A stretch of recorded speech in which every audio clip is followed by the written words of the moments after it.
시절, 저는 모든 것을 이해하기엔 너무 어렸습니다. 제가 알던 것은 한강이 내려다 보이는 우리 집의 공기가 차가워지기 시작했다는 것뿐이었죠. 아빠와 엄마는 대화가 줄었습니다. 엄마, 최수진은 여전히 아름답고 향기로웠지만 요즘 엄마에게서 나는 향기는 낯설었습니다. 엄마가 늘 쓰던 향수가 아니었죠.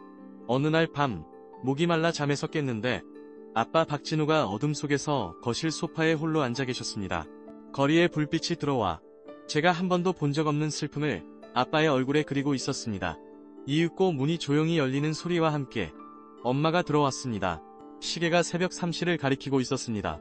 서울의 스카이라인이 짙은 어둠 속에서 희미하게 빛나고 있었고 저는 거실 소파에 앉아 차갑게 식어버린 커피잔을 든 채 현관문만 멍하니 바라보고 있었죠. 마침내 거의 소리가 나지 않을 정도로 조용히 도어록이 해제되는 소리가 들렸습니다. 들어온 사람은 제 아내 수진이었습니다. 그녀의 실크 드레스에서는 제가 모르는 달콤하면서도 낯선 향수 냄새가 희미하게 풍겼습니다. 그녀는 마치 아무 일도 없었다는 듯 피곤하지만 어딘가 만족스러운 미소를 띠고 있었습니다. 하지만 그 미소는 제게 닿지 않고 허공에서 흩어졌습니다. 늦었네. 네트워킹 행사는 어땠어? 혹시 내가 아는 사람도 있었고? 아, 진우 씨, 아직 안 잤어요? 그냥 얘기가 좀 길어졌어요. 중요한 작가님들이랑 다음 전시 관련해서 논의할 게 많아서 당신이 알만한 사람은 없었을걸요? 대부분 신진 작가들이라. 아, 피곤하다. 먼저 씻을게요. 엄마는 아빠를 스쳐 지나가 곧장 침실로 향했습니다. 아빠는 그 자리에 조용히 앉아 계셨죠. 저는 뭔가 잘못되었다는 것을 알았습니다. 가장 명확한 증거는 며칠 뒤에 나타났습니다. 어느 날 제 고민형 머리를 묶어줄 고무줄을 찾다가 엄마의 화장대 위에서 낯선 물건을 발견했습니다. 아주 정교하게 조각된 흑단 나무 비녀였습니다. 엄마가 가진 물건들과는 전혀 어울리지 않았죠. 저는 호기심에 그것을 집어들었고 차갑고 낯선 감촉을 느꼈습니다. 그날 밤 저는 아빠가 그 비녀를 들고 있는 것을 보았고 두 분의 대화는 저를 두렵게 만들었습니다. 뭐 해요, 자기? 그거 만지고 있었네. 엄마의 목소리는 태평한 척했지만 저는 아빠 손에 들린 비녀를 본 엄마의 눈이 순간 스쳐 지나간 불안감을 놓치지 않았습니다. 이거 뭐야? 디자인이 독특하네. 처음 보는 건데. 아, 그거 그냥 어제 행사에서 만난 목공예 작가님이 자기 작품이라면서 갤러리 큐레이터라고 하니까 특별히 선물로 주시더라고. 꽤 유명한 분이래. 예쁘지? 엄마는 거짓말을 하고 있었어요. 저는 엄마가 거짓말을 한다는 걸 알았죠. 어린아이였지만 엄마의 목소리에 담긴 부자연스러움을 느낄 수 있었습니다. 아빠는 비녀를 테이블 위에 내려놓았습니다. 탁 하는 마른 소리가 침묵 속에서 울려 퍼졌고 마치 우리 집안에 무언가가 깨져버린 것 같았습니다. 그날 이후로 아빠는 웃는 일이 거의 없었습니다. 아빠는 자주 서재에 혼자 앉아 계셨고 컴퓨터 모니터 불빛이 아빠의 우울한 얼굴을 비췄습니다. 가끔 엄마가 샤워하는 동안 아빠가 몰래 엄마의 휴대폰을 보는 것을 목격했습니다. 저는 아빠가 무엇을 찾고 있는지 이해할 수 없었지만 아빠가 몹시 고통스러워하고 있다는 것은 알 수 있었습니다. 진짜 폭풍은 어느 금요일 밤에 닥쳤습니다. 엄마는 후원자 미팅이 있다고 하셨죠. 제가 한 번도 본 적 없는 몸에 딱 붙는 검은색 원피스를 입으셨습니다. 엄마는 제 뺨에 입을 맞추고 서둘러 떠났습니다. 그날 밤 저는 자다가 소리를 지르는 소리에 깜짝 놀라 잠에서 깼습니다. 저는 겁에 질려 벌떡 일어나 고민형을 꽉 껴안았습니다. 고함 소리는 거실에서 들려왔습니다. 아빠와 엄마의 목소리였습니다. 저는 조심스럽게 방문을 살짝 열고 문 뒤에 숨어 밖을 내다보았습니다. 아빠는 거실 한가운데 서서 휴대폰을 들고 있었고 얼굴은 분노로 붉게 달아올라 있었습니다. 엄마는 맞은편에 서서 창백한 얼굴로 눈물을 흘리고 있었습니다. 이게 뭔데? 사람 오해하게. 그냥 아는 작가님이라고 했잖아. 비즈니스 관계일 뿐이야. 당신 지금 나 의심하는 거야? 어떻게 날 미행할 생각을 해? 이건 폭력이야. 의심? 이건 의심이 아니라 확인이야. 수진아, 폭력. 그럼 이건 뭔데? 아빠의 목소리는 얼음장처럼 차가웠습니다. 아빠는 노트북 화면을 엄마 쪽으로 돌렸습니다. 화면에 무엇이 있는지는 보이지 않았지만 그것은 엄마를 무너뜨렸습니다. 비즈니스 관계인 사람이랑 매일 밤 2~3시간씩 통화를 해? 당신이 그렇게 질색하던 홍대를 주말마다 찾아가면서 이 오후에 정원이라는 카페, 여기서 뭘 했는데? 말해봐. 당신이 말하는 성공적인 미팅이 이런 거였어? 당신이 뭘 알아? 당신이 나한테 신경이나 썼어? 당신은 항상 일이 먼저였잖아. 당신 프로젝트, 당신 설계, 당신 마감. 난 이 텅 빈 집에서 그냥 비싼 가구 같은 존재였어. 외로웠다고. 당신이 나를 이렇게 만든 거야. 외로워서? 외로워서 다른 남자가 준 비녀를 머리에 꽂고 그 남자가 채워준 팔찌를 차고 다녔어?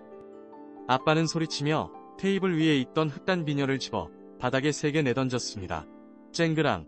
그게 부서지는 소리에 저는 깜짝 놀랐습니다. 저는 두 귀를 막았지만 엄마의 흐느낌과 아빠의 절규는 계속 들려왔습니다. 믿음. 당신 그게 믿음이라고 생각해? 그건 무관심이었어. 하지만 그 사람은 민혁 씨는 나를 봐줬어. 당신이 잊어버린 내 모습을, 나라는 여자 자체를 알아봐줬다고. 그래서 그 남자 품에서 위로를 찾았나? 정말 대단한 위로네. 말다툼은 끝없이 이어질 것 같았습니다. 그러다 갑자기 모든 것이 조용해졌습니다. 아빠는 깊은 숨을 내쉬었습니다. 그 뒤에 나온 아빠의 목소리는 고함보다 더 무서웠습니다. 나가! 뭐라고? 진우 씨, 제발. 내가 정말 잘못했어. 다신 안 그럴게. 제발 한 번만 기회를 줘. 당장 내 집에서 나가! 그날 밤이 제가 우리 집에서 엄마를 본 마지막이었습니다.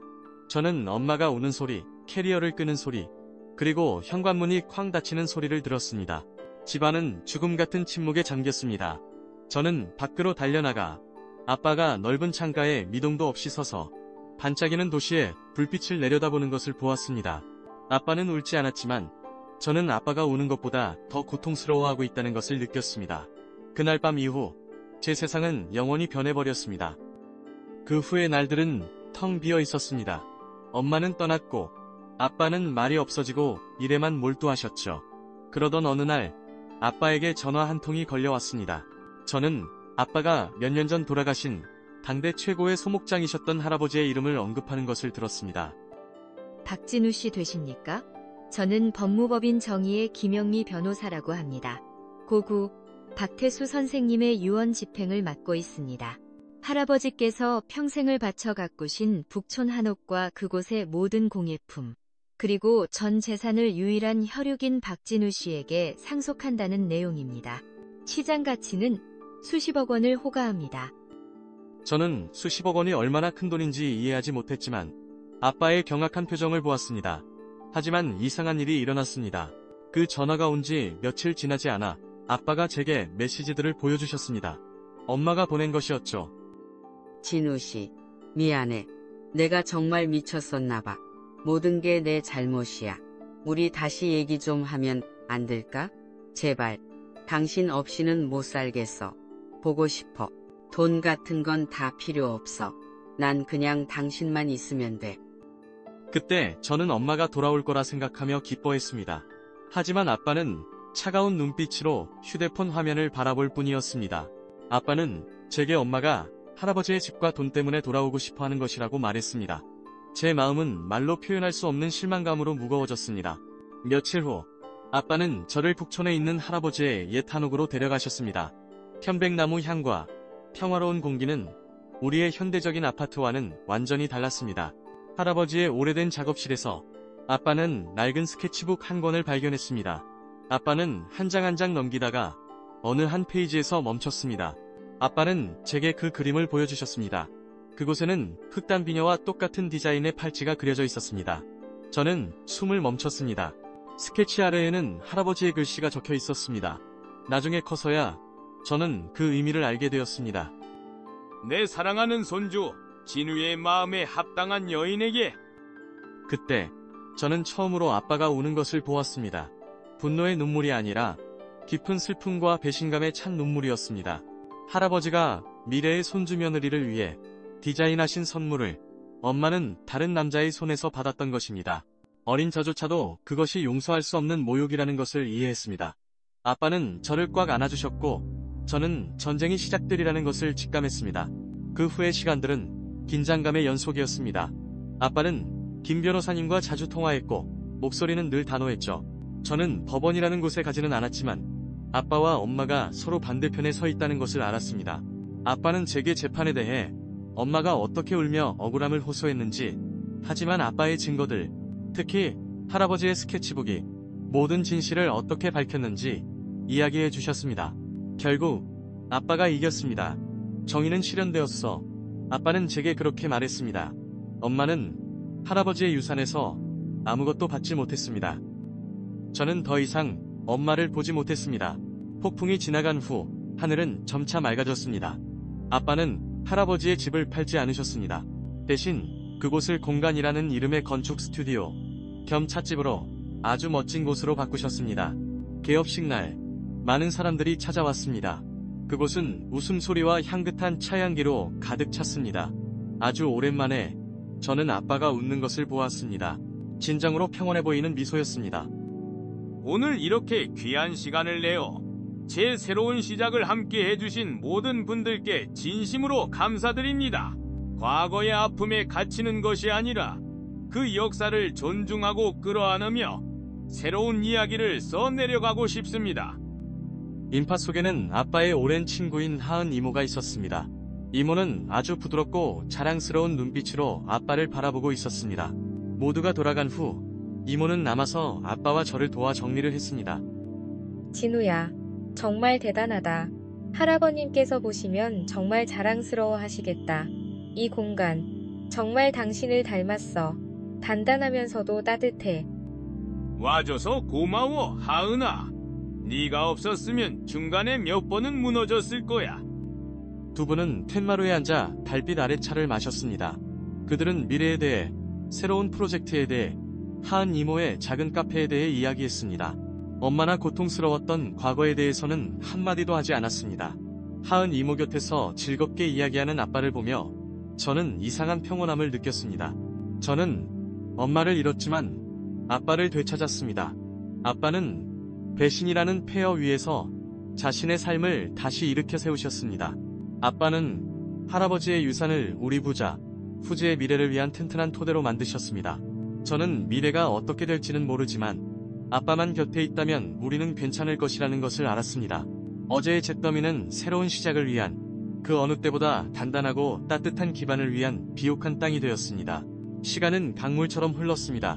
공간은 아빠의 전부가 되었고 저에게는 세상에서 가장 아늑한 놀이터가 되었습니다. 계절이 여러 번 바뀌는 동안 우리 삶에는 새로운 온기가 스며들었습니다. 그 온기의 중심에는 늘 하은 이모가 있었죠. 하은 이모는 더 이상 아빠 친구가 아니었습니다. 주말 아침이면 이모는 자신의 카페에서 갓 구운 빵을 가져와 우리와 함께 아침을 먹었고, 저녁이면 우리는 한옥의 텐마루에 나란히 앉아 이모가 끓여준 향긋한 대추차를 마셨습니다. 이모는 제 숙제를 봐주기도 하고 아빠와 함께 마당의 작은 텃밭을 가꾸기도 했습니다. 저는 어느새부턴가 이모의 손을 잡고 우리 이모라고 부르는 것이 자연스러워졌습니다. 가장 좋았던 것은 아빠의 웃음소리였습니다. 엄마와 함께 살던 그 차가운 아파트에서는 결코 들을 수 없었던 마음 깊은 곳에서부터 우러나오는 진짜 웃음소리. 아빠는 하은 이모와 함께 있을 때 가장 많이 웃으셨습니다.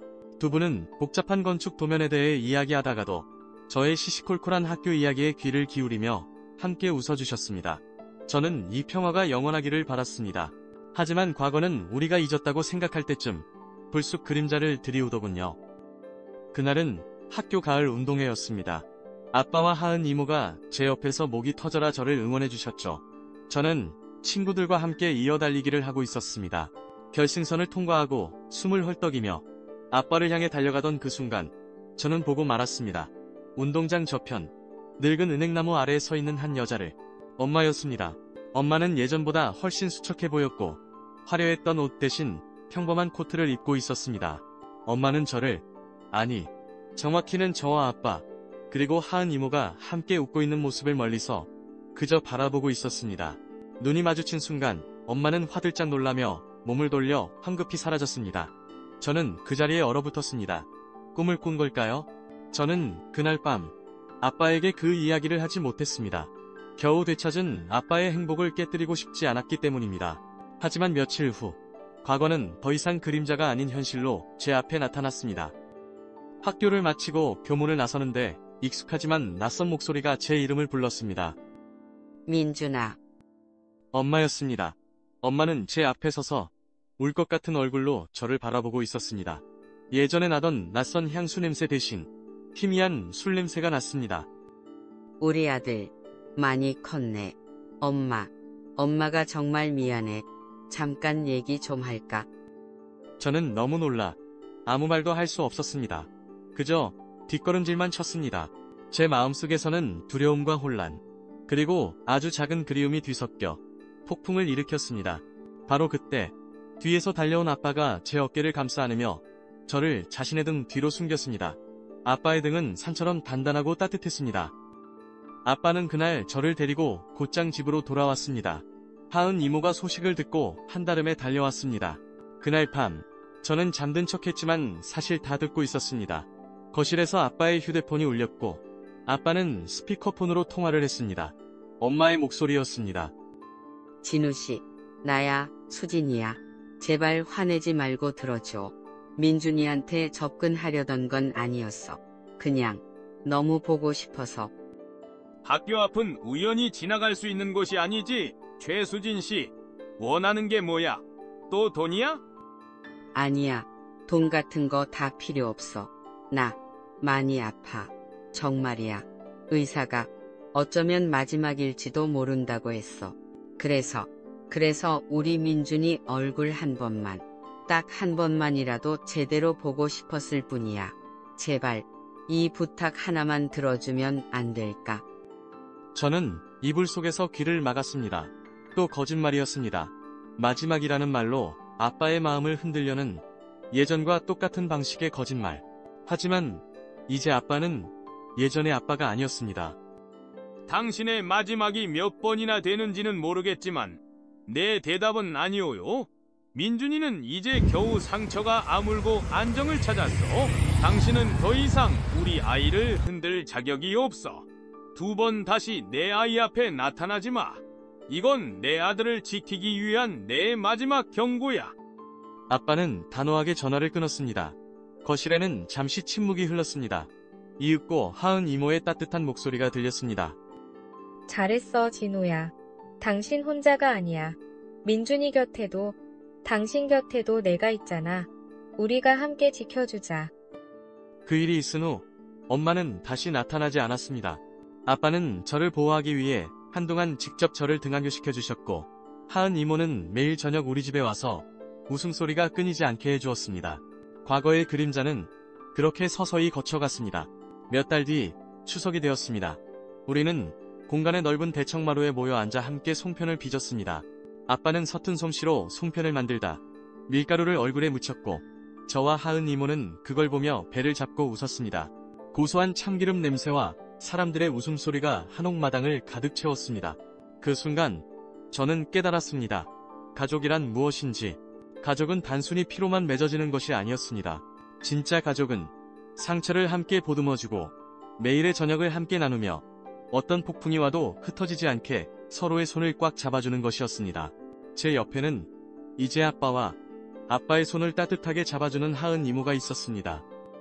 우리는 피는 섞이지 않았지만 그 어떤 가족보다 단단한 우리만의 공간을 만들어가고 있었습니다. 저는 반달 모양으로 예쁘게 빚은 송편 하나를 집어 아빠의 입에 넣어드렸습니다. 아빠는 활짝 웃으며 제 머리를 쓰다듬어 주셨습니다. 그 미소 속에서 저는 우리의 새로운 이야기가 이제 막 시작되었음을 알 수 있었습니다. 아픔을 딛고 일어선 단단하고 아름다운 이야기 말입니다. 2번의 봄이 더 지났습니다. 저는 이제 무서워서 방문 뒤에 숨던 어린아이가 아닌 초등학교 5학년이 되었습니다. 공간은 제 집일 뿐만 아니라 제 세상의 전부가 되었습니다. 아빠 박진우는 낡은 건물에 영혼을 불어넣는 유명한 건축가가 되셨습니다. 하지만 제게 아빠는 여전히 주말마다 저와 함께 복잡한 모델을 조립해주시는 다정한 분이셨습니다. 그리고 하은 이모, 이모는 더 이상 우리 집에 자주 방문하는 손님이 아니었습니다. 이모는 우리 삶에서 없어서는 안 될 존재가 되었습니다. 식탁에는 늘 3개의 수저가 놓였고 주말 캠핑은 항상 3명이 함께했습니다.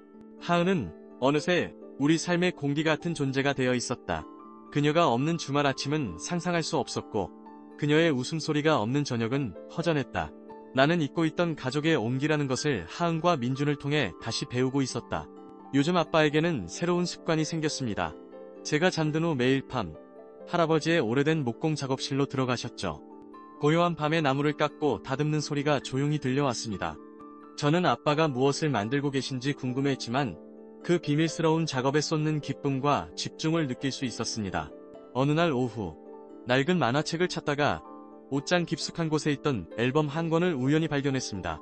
그 안에는 우리 가족의 옛날 사진들이 있었습니다.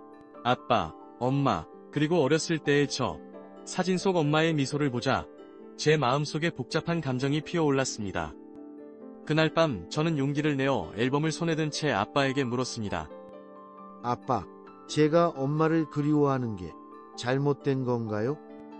아빠는 하던 일을 멈추고 저를 다정하게 바라보셨습니다. 놀라거나 화내지 않으셨죠. 아빠는 저를 옆에 앉히셨습니다. 아니, 민준아, 전혀 잘못되지 않았어. 네 엄마는 너에게 생명을 주신 분이야. 그건 절대 변하지 않는 사실이고 우리는 그 사실에 감사해야 해. 아름다운 기억을 간직할 권리는 누구에게나 있어. 하지만 아들아, 나는 민준이의 손을 잡았다. 아이의 작은 손에서 나는 지난 세월의 무게와 앞으로 우리가 함께 만들어갈 미래의 희망을 동시에 느꼈다. 하은 이모는 우리에게 삶을 주었지. 다시 행복하게 사는 법, 다시 웃는 법을 가르쳐줬어. 한 사람을 사랑한다는 게 마음속에서 다른 사람을 지워야 한다는 뜻은 아니란다. 우리 마음은 과거에 대한 감사함과 현재에 대한 사랑을 모두 담을 수 있을 만큼 충분히 넓어. 아빠의 말씀은 따뜻한 물줄기처럼 제 마음속 응어리를 씻어내 주었습니다. 그러고는 아빠는 미소를 지으며 저를 작업실로 데려가셨습니다. 노란 불빛 아래 작업대 위에는 작은 나무 상자가 놓여 있었습니다. 호두나무로 만들어져 부드럽게 광이 나는 나뭇결이 놀랍도록 아름다운 상자였습니다. 아빠는 그 위에 공간의 텐마루 아래에서 우리 셋이 손을 잡고 있는 모습을 직접 조각하셨습니다. 하은 이모에게 청혼하려고 해.